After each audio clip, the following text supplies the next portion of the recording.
तो हेलो बच्चों, मैं तुम सभी का स्वागत करता हूं हमारे इस यूट्यूब चैनल पे जिसका नाम है हाई स्कूल टॉपर्स।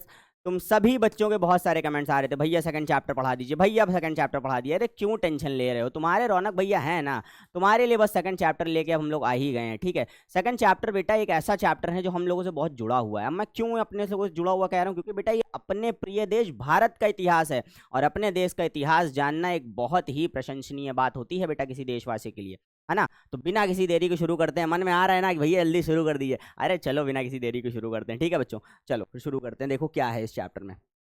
तो देखिए, सबसे पहले आप समझिएगा कि इस चैप्टर की बेटा जो शुरुआत है वो मैं थोड़ा सा आपको पीछे से बता रहा हूँ, क्योंकि आपको थोड़ा समझना चाहिए कि चीज़ें हुई कैसे।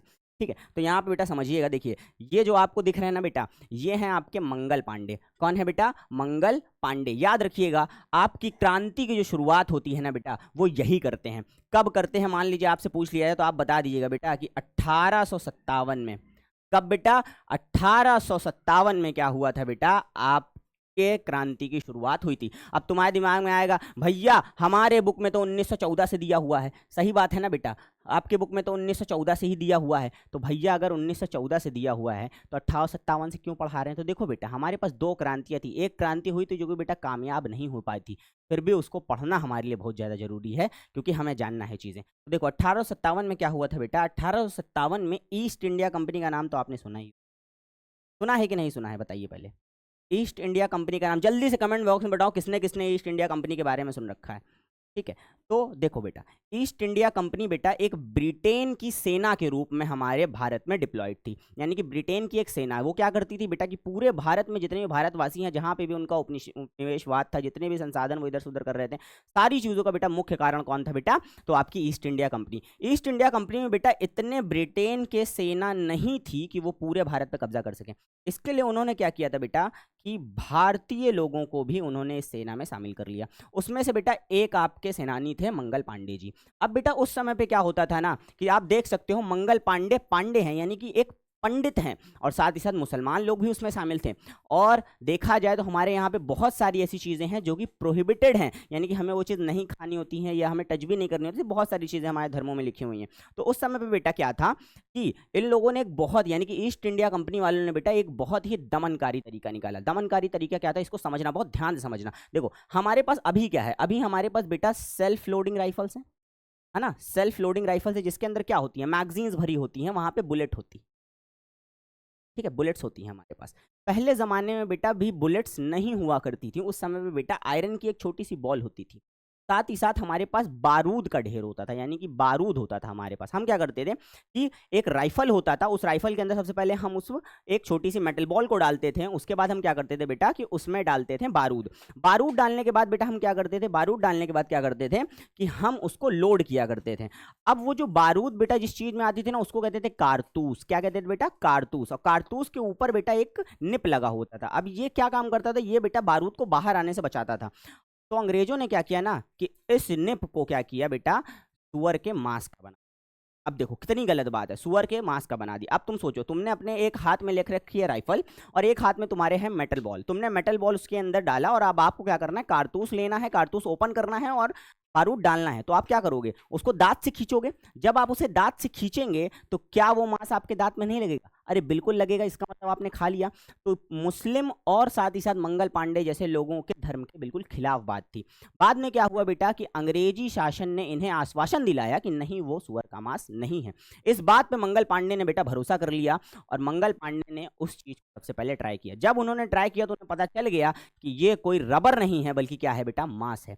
जब उन्हें ये पता चला तो उन्होंने वही राइफल जो उन्होंने लोड करी थी उससे अपने ही जनरल को गोली मार दी। और यहीं से बेटा, यहीं से क्या होता है कि हमारे क्रांति की बिल्कुल शुरुआत बेटा हो जाती है, और पहली क्रांति बेटा भड़कती है। पर ये क्रांति बेटा क्या होती है? हमारी विफल हो जाती है। कब विफल होती है ये भी मान लीजिए, अब अगर आपसे एग्जाम में सवाल पूछ लेता है तो मैं बता देता हूं बेटा, क्यों टेंशन लेते हो। जब आखिरी मुगल बादशाह, याद रखिएगा, आखिरी मुगल बादशाह जो कि दिल्ली में उस समय राज कर रहे थे, उनका नाम था मोहम्मद शाह जफर। ठीक है, मोहम्मद शाह जफर जब बेटा गिरफ्तार हो गए थे, वहीं पे हमारी ये क्रांति क्या हो गई थी बेटा?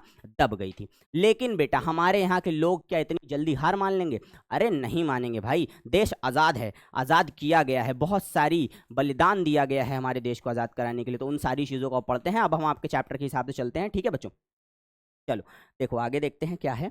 तो समझिएगा बेटा, आपका चैप्टर यहाँ से बेटा शुरू होता है। तो आपके चैप्टर की बेटा शुरुआत होती है 1914 से। अगर आपको याद हो तो फर्स्ट चैप्टर हमने 1914 पे ही खत्म किया है, और फर्स्ट चैप्टर का 1914 पे खत्म किया है। तो हम उस समय यूरोप व्यू देख रहे थे, अब हम भारत के व्यू से देखेंगे, ठीक है। बस इतनी सी चीजें हैं।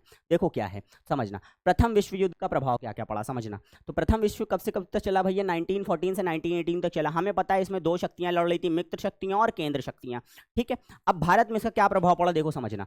प्रथम विश्व युद्ध में कई आर्थिक और राजनीतिक स्थिति यहाँ पे उत्पन्न हुई। कैसे हुई भैया, आर्थिक दबाव देखो कैसे डाला गया। युद्ध के कारण रक्षा व्यय में भारी वृद्धि कर दी गई, यानी कि कर ज्यादा लगने लगे लोग। भरपाई के लिए अंग्रेजों ने करों व टैक्सेस व सीमा शुल्क को बढ़ा दिया, इनकी इनकम टैक्स लगा दिया भैया। ऐसे ही पैसा नहीं था लोगों के पास, और ज्यादा उनसे पैसा छीनने लग गए। उसके अलावा क्या किया, महंगाई और अकाल। इसी समय पे बेटा हमारे यहाँ पे अकाल फैल गया, और साथ ही साथ एक बीमारी भी फैल गया। वो बीमारी कौन सी है मैं तुम्हें बताता हूँ। देखो 1913 से 1918 के बीच में कीमतें दुगनी हो गई थी, यानी कि जैसे ही प्रथम विश्व युद्ध शुरू हुआ हर चीज की कीमत क्या हो गई बेटा, दुगनी हो गई, जिससे आम जनता की मुसीबतें बढ़ गई बिल्कुल। इस समय फसलें खराब हो गई थी, और इन्फ्लुएंजा नामक, क्या नाम थी बेटा बीमारी का, क्या नाम है, महामारी क्या नाम है, इन्फ्लुएंजा, ठीक है। तो इन्फ्लुएंजा नामक जो बेटा बीमारी थी वो फैल गई थी, जिसकी वजह से बहुत सारे लोग मारे गए थे, ठीक है। उसके बाद इन्होंने क्या किया भैया, इन्हें सेना चाहिए थी, तो ये क्या किए, जितने भी भारतीय लोग थे ना उनकी जबरन भर्ती करने लग गए। अब तुम सोचो किसी घर में दो बूढ़े लोग हैं, यानी कि एक माता एक पिता, उनका केवल एक ही बेटा है, उन्हीं को घर चलाना है। आप उनसे उनका बेटा छीन के क्या करोगे भैया, भर्ती कर लोगे। तो क्या ये सही बात है, नहीं, ये सही बात नहीं है। तो बेटा ये तमाम चीजों से जानते हो भारतीयों में अंदर आक्रोश भर गया था। लेकिन बेटा कहते हैं ना कि तब तक हम अपने कदम आगे नहीं बढ़ाते जब तक हम खुद किसी को आगे बढ़ते हुए नहीं देख लेते हैं। ये बेटा रियलिटी है। तो हमारे भारतवासियों को बेटा किसी एक ऐसे इंसान की जरूरत थी जो उनके तरफ से आगे, यानी कि एक रिप्रेजेंटेटिव की जरूरत थी।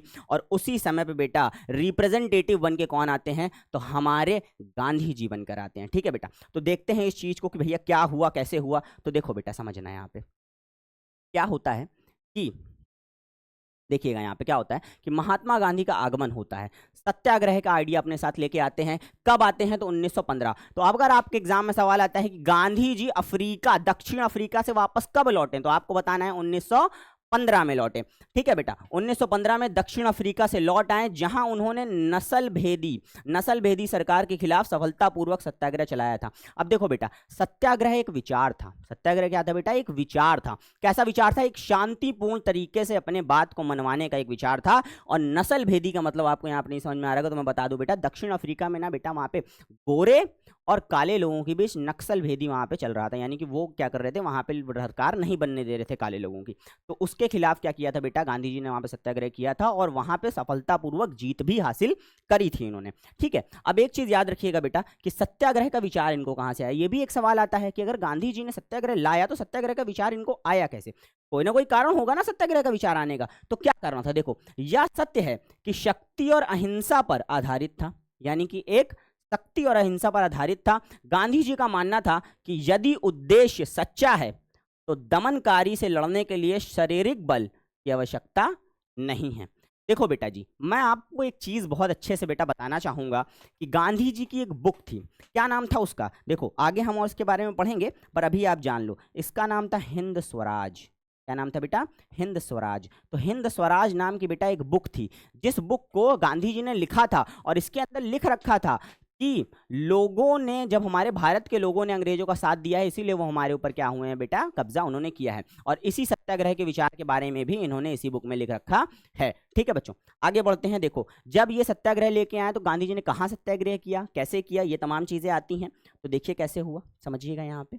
तो गांधी जी ने बेटा 3 सत्याग्रह करे थे। कितने सत्याग्रह करे थे बच्चा बच्चा, देखो 3 सत्याग्रह करे थे। तो याद रखना कि गांधी जी ने शुरुआती सफल प्रयोग कितने करे थे, तो बेटा 3 करे थे।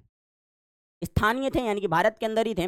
पहला देखो कहां था, बिहार चंपारण। कहां था बेटा, बिहार चंपारण। 1917 में हुआ है। बिहार चंपारण में किस लिए कर रहे थे, दमनकारी नील के बागान व्यवस्था के खिलाफ किसानों का संघर्ष कर रहे थे। अब यहाँ पे आता है कि भैया नील तो एक फसल है, अगर आपने सुन रखी हो नील एक फसल है, तो बात करते हैं भैया नील फसल काम किस आती है। देखो बेटा नील की फसल 2 चीजों में काम आती थी, एक था नशे के रूप में और एक था बेटा कपड़ों को रंगने के रूप में, समझ रहे हो। तो ये दो कामों में आता था। आज के जमाने में हम उजाला, सुप्रीम टाइप समथिंग कुछ यूज कर लेते हैं ना कपड़े वपड़े रंगीन करने के लिए, पहले जमाने में नील का उपयोग होता था। लेकिन बेटा एक दिक्कत थी, जहां पे जिस जमीन पे नील एक बार उगा दिया जाता था उस जमीन पे दोबारा किसी चीज का प्रोडक्शन करने की क्षमता नहीं रहती थी, उत्पादन करने की क्षमता बिल्कुल, यानी कि बंजर हो जाती थी वो जमीन। तो बहुत ही खराब थी। और जबरदस्ती क्या कर रहे थे बेटा, क्योंकि वो नशीला पदार्थ था, तो ब्रिटेन वाले क्या कर रहे थे, जबरदस्ती हिंदू के सभी लोगों से, जितने भी हमारे यहाँ भारत के लोग थे, जितनी जमीन थी, उनसे क्या कर रहे थे बेटा, जबरदस्ती नील का उत्पादन करवा रहे थे। तो गलत थे। इसके लिए लोग पहुंचे गांधी जी के पास, गांधी जी ने चंपारण का पहला सत्याग्रह किया और यह सत्याग्रह बेटा बिल्कुल कामयाब रहा था। ठीक है। दूसरा, खेड़ा गुजरात में इन्होंने किया। खेड़ा गुजरात में क्या किया भैया, फसल खराब होने पर भी लगान वसूली में छूट नहीं मिल रही थी, यानी कि फसल खराब हो गई, लगान नहीं दे पा रहे हैं, फिर भी आप हमसे पैसा लेना चाहते हैं, जो हम नहीं है तो हम कैसे दे पाएंगे। इसकी वजह से क्या हुआ, किसानों ने गांधी जी से मदद मांगी और गांधी जी ने खेड़ा में क्या किया बेटा, अपना शुरू किया गुजरात में, यानी कि सत्याग्रह शुरू किया और यहाँ पे भी इन्हें विजय प्राप्त हुई थी। तीसरी विजय प्राप्त देखिए इन्हें कहाँ हुई है, अहमदाबाद में हुई। अब अहमदाबाद में क्या हुआ था भैया, तो सूती कपड़ों की जो मिल थी ना, वहां बेटा मजदूरों का वेतन बिल्कुल बढ़ाया नहीं जा रहा था, बल्कि उनसे ओवर टाइम काम करवाया जा रहा था। तो जब भैया वेतन नहीं बढ़ रहा है, ज्यादा आप काम करवाएंगे, तो क्या लोग गुस्सा नहीं होंगे? अरे बिल्कुल होंगे। इसके लिए लोग गए भैया गांधी जी के पास और गांधी जी से बोला कि गांधी जी आप हमारी मदद कीजिए। तो गांधी जी ने यहाँ पे अपना तीसरा सत्याग्रह किया। ठीक है। अब देखो बेटा याद कर लो, दो सन तो बिल्कुल देखो सेम है। 1917 में दो, कौन सा, चंपारण बिहार और गुजरात खेड़ा यहां पे हुआ, और तीसरा बेटा 1918 अहमदाबाद में इन्होंने किया। तो तीन सत्याग्रह बेटा गांधी जी लगातार बिल्कुल करा और क्या हुआ, बिल्कुल इनको सफलता उसमें प्राप्त हो गई, जिसकी वजह से क्या हुआ बेटा, अंग्रेज इनसे डर गए। क्या हुआ, अंग्रेज डर गए। अब भैया जब अंग्रेज डर गए तो अंग्रेजों ने देखो क्या किया बेटा, अंग्रेजों ने एक लॉ लगा दिया, एक एक्ट लगा दिया। क्या था भाई वो एक्ट, समझते हैं थोड़ा सा इसको। देखो एक्ट का नाम था रॉलेट एक्ट। क्या नाम था बेटा, रॉलेट एक्ट। तो देखो अगली हमारी हेडिंग है कि रॉलेट एक्ट और जलियांवाला बाग 1919। ठीक है। देखिए क्या है रॉलेट एक्ट, जिसे हम काला कानून भी कहते हैं। क्या कहते हैं बेटा, काला कानून। अब क्यों कहते हैं काला कानून, समझना। देखो क्योंकि इसके तहत सरकार किसी भी राजनीतिक कैदी को बिना मुकदमा चलाए 2 साल तक जेल में रख सकती थी। मतलब बिल्कुल बात ही नहीं सुनी जाएगी, सीधा उठा के आपको जेल में डाल दिया जाएगा 2 सालों के लिए, अगर आपने हमारे खिलाफ बोला। क्यों भाई, ऐसा क्यों किया था इन्होंने? ऐसा इसलिए किया था ना बेटा, क्योंकि बहुत सारे लोग एक जगह पे इकट्ठा हो रहे थे। अब बहुत सारे लोग एक जगह पे इकट्ठा होंगे तभी ना बातें होंगी। तो इन्होंने कहा कि भैया रॉलेट एक्ट लगा देते हैं, कोई एक जगह पे इकट्ठा भी नहीं होगा, इकट्ठा होगा तो उठा के सीधा हम लोग जेल में डाल देंगे। ठीक है। तो ये था बेटा आपका रॉलेट एक्ट। महात्मा गांधी को जब बेटा ये बात पता चली तो इन्होंने इस अन्यायपूर्ण कानून के खिलाफ अहिंसक नागरिक या अवज्ञा आंदोलन, यानी कि एक अहिंसक सत्याग्रह आंदोलन शुरू कर दिया। ठीक है। जिसकी मांग इन्होंने क्या करी थी भैया, इस चीज को याद रखना। देखो 6 अप्रैल 1919 को, अब क्या हुआ भैया, 6 अप्रैल 1919 को इन्होंने सत्याग्रह शुरू किया। और जब शुरू किया बेटा तो 10 अप्रैल की बात मैं आपको बताता हूं। देखो 10 अप्रैल को क्या हुआ था कि 10 अप्रैल को जो लोग शांतिपूर्वक क्या कर रहे थे बेटा, वहां पे सत्याग्रह कर रहे थे, यानी कि लोग क्या प्रोटेस्ट कर रहे थे, खिलाफ खड़े थे उनके, उन पे गोलियां चला दी गई। बहुत बारबरी तरीके से गोलियां चला दी गई, जिसकी वजह से लोग बहुत ज्यादा भड़क गए और भड़कने के बाद लोगों ने पुलिस स्टेशन पर हमला कर दिया। तो इससे क्या हुआ, इससे ब्रिटेन सरकार और डर गई और उसने लगा दिया बेटा मार्शल लॉ। क्या लगाया बेटा, मार्शल लॉ लगा दिया। जब मार्शल लॉ लगा दिया, मार्शल लॉ का सीधा सीधा मतलब होता है बेटा सैन्य शासन। सैन्य शासन का मतलब होता है कि आपका वो जो जगह है जहां पे मार्शल लॉ लगाया गया है, उस पूरा का पूरा एरिया किसी सैन्य शासन के अंदर आ जाएगा, यानी सैनिक वाले बारबरिक तरीके वहां इस्तेमाल किए जाएंगे। उसके बाद क्या किया, देखो लागू कर दिया गया। इसकी कमान किसको दी गई, यानी कि कौन संभाल रहा था, तो जनरल डायर संभाल रहे थे। कौन संभाल रहा था बेटा, जनरल डायर। तो आपके एग्जाम में अगर सवाल आता है कि भैया रॉलेट एक्ट क्या था, तो बता देना रॉलेट एक्ट को काला कानून के नाम से जानते हैं। बिना किसी सुनवाई के 2 साल के लिए जेल में डाल दिया जाएगा। मार्शल लॉ क्या था कि अगर 4 या 5 या 2 से अधिक लोग एक जगह पे इकट्ठा हुए तो बिना किसी दिक्कत के उनको गोली मार दी जाएगी। और इसकी कमान किसको संभालने दी गई बेटा, जनरल डायर को संभालने दी गई। ठीक है। इस चीज को याद रखिएगा। अब देखिए आगे क्या होता है भैया, मार्शल लॉ लग गया। अब कुछ तो होगा, मार्शल लॉ लगने से क्या होगा, देखिए समझिएगा यहाँ पे। तो बेटा ये बहुत ही दुखद पल था हम सभी भारतीयों के लिए। क्या हुआ था इस चीज को समझिएगा। देखिए क्या हुआ था कि रॉलेट एक्ट, और जैसा मैंने आपको अभी मैंने रॉलेट एक्ट आपको पढ़ा दिया है, जलियांवाला बाग के बारे में हमने नहीं पढ़ा है। क्या हुआ था जलियांवाला बाग में भैया, ऐसा बताइए। तो देखो बेटा 13 अप्रैल 1919, इस डेट को बेटा याद रखना। इस डेट को सारे भारतीयों को जरूर याद रखना चाहिए, क्योंकि जानते हो बेटा इस दिन एक ऐसी घटना घटी थी जिससे पूरा भारतीय समाज रो रहा था। ठीक है। क्या हुआ था भैया, तो बैसाखी का दिन था। बैसाखी का दिन का मतलब था कि बेटा बैसाखी का मेला लगा हुआ था। अब तुम बताओ बेटा, मेला नहीं लगा रहेगा, मेला लगा होगा तो लोग इकट्ठा होंगे, बिल्कुल होंगे। अब देखो क्या हुआ था कि अमृतसर में बेटा बैसाखी का मेला लगा था। कहां लगा था, तो जलियांवाला बाग में लगा था। ठीक है। लोगों रॉलेट एक्ट का विरोध में भी वहां पे इकट्ठा हुए थे। ठीक है, अपने नेताओं की गिरफ्तारी के खिलाफ एक शांतिपूर्ण सभा के लिए वहां पे जमा हो गए थे ये लोग, मतलब जितने नेता इनके पकड़ लिए गए थे रॉलेट एक्ट से 2 साल के लिए जेल में डाले, उनको छुड़वाने के लिए लोग इकट्ठा हुए थे। इस दिन क्या हुआ था बेटा, इनको नहीं पता था कि मार्शल लॉ लागू हो गया, इनको नहीं पता था कि मार्शल लॉ लागू हो गया है। लागू होने के कारण शहर से बाहर आए ग्रामीणों को या नहीं पता था कि इलाके की सभाओं पर पाबंदी लगा दी गई है, इन्हें बिल्कुल ये चीज पता नहीं थी। जैसे ही बेटा जनरल डायर को ये चीज पता चली कि वहां पे बहुत सारे लोग इकट्ठा हुए हैं, वो वहां पहुंचे और बाहर निकलने के सारे रास्तों को उन्होंने बंद कर दिया। क्या कर दिया बेटा, बंद कर दिया। और बंद करने के बाद जानते हो बेटा क्या किया कि निहत्थे भीड़ पर अंधाधुंध गोलियां चलवा दी, जिसमें सैकड़ों लोग मर गए। अगर तुम देखो बेटा तो ये देखो बेटा, यहाँ पे देख पा रहे हो ना, ये देखो बेटा सैनिक हैं, और ये देखो बेटा हमारे पूरे भारतीय लोग किस प्रकार से यहाँ पे एकदम बार्बरिक तरीके से लोगों पे गोलियां चलाई जा रही हैं। जब बेटा ये चीज हुआ तो पूरा देश बहुत ज्यादा आहत हुआ और गांधी जी को इससे बहुत ज्यादा आहत मिला, जिसकी वजह से उन्होंने अपना रॉलेट एक्ट के खिलाफ जो सत्याग्रह था उसको वापस ले लिया। तो आपको याद रखना है गांधी जी के 3 सत्याग्रह बिल्कुल कामयाब हुए थे। चौथे वाले सत्याग्रह में बेटा क्या हुआ था कि उनको हार मिली थी, क्योंकि बेटा जलियांवाला बाग हत्याकांड हो गया था। जलियांवाला बाग हत्याकांड बेटा बहुत इंपॉर्टेंट है, आपके एग्जाम में हर साल लगभग पूछा जाता है।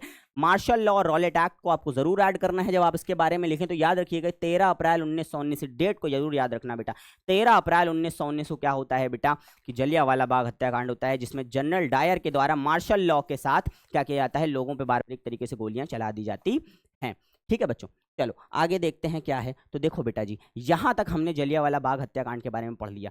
अब चीजें क्या होंगी, क्या गांधी जी हार मान जाएंगे, क्या गांधी जी ने और कुछ नहीं सोचा, क्या गांधी जी ने आगे और कुछ नहीं किया, इस जो मार्शल लॉ लगा है इसके खिलाफ उन्होंने क्या किया। तो इन सब चीजों को जानने के लिए आपको मेरे साथ इस वीडियो में बने रहना होगा, है ना, यानी कि आपको हमारे साथ इस क्लास में बने रहना होगा। अभी तक मैंने जितनी चीजें पढ़ाई हैं ये सारी चीजें बेटा आपके लिए मोस्ट इंपॉर्टेंट्स में आप टिक कर लो, क्योंकि ये सारी चीजें लगभग आपसे पूछी जाती हैं। ठीक है बच्चों, तो आज देखिए बच्चा, आज हमारी क्लास यहीं पे खत्म होती है। अगर इस क्लास से जुड़ी आपको कोई भी डाउट होता है तो बच्चा आपको क्या करना है, आपको करना है कमेंट। ठीक है, कमेंट करना है, क्योंकि जैसा आपको पता है कि आपके रौनक भैया आपके कमेंट्स का इंतजार कर रहे हैं और आपके सवालों का तो बहुत बेसब्री से इंतजार कर रहे हैं। तो चिंता मत करना बेटा, अपने भारत को हम तो आज़ाद करवा के रहेंगे, और जब हम अपने भारत को आज़ाद करवाएंगे ना, तो मैं उस दिन आप लोगों से ये ज़रूर बोलूँगा कि कमेंट बॉक्स में लिख दीजिए जय हिंद। पर आज मैं बोलूँगा कि ज़रूर आप लोग हमारे भारत का एक जो झंडा है वो कमेंट बॉक्स में जरूर भेजिए। मैं देखना चाहता हूं कि कितने मेरे बच्चों के अंदर, मेरे जितने भी मेरे प्यारे भाई बहन, मेरे छोटे भाई बहन, उन सब में कितना ज़्यादा देशभक्ति है। जल्दी से जल्दी बेटा कमेंट करिए। और साथ ही साथ आपको अगर कोई भी दिक्कत हो तो जो टेलीग्राम चैनल है आप उसको ज्वाइन कर सकते हैं, आपको उसका डिस्क्रिप्शन में लिंक मिल जाएगा आपको। ठीक है, देखिए अभी के लिए जो टेलीग्राम है बेटा वो तो थोड़ा सा बैन हो गया है नीट के एग्जाम्स की वजह से, बट बहुत जल्दी हम आशा करते हैं कि टेलीग्राम हमारा वापस आ जाएगा और हम फिर से वहाँ पे जुड़ पाएंगे। बिल्कुल भी चिंता मत करना, अगर तुम्हें दिक्कत है, अगर इसकी हैंड रिटन नोट बहुत जल्दी ही मैं आपके लिए अपलोड कर दूंगा तो आप सभी के पास, सभी बच्चों के पास पहुँच जाएगी। तो अपनी पढ़ाइयों को बहुत तेज़ी शुरू कर दीजिए। ठीक है, और बाकी हमारे साथ वीडियो में बने रहिए। वीडियो पसंद आई तो लाइक कर देना और चैनल को सब्सक्राइब कर देना। चलो बच्चा, फिर मिलते हैं।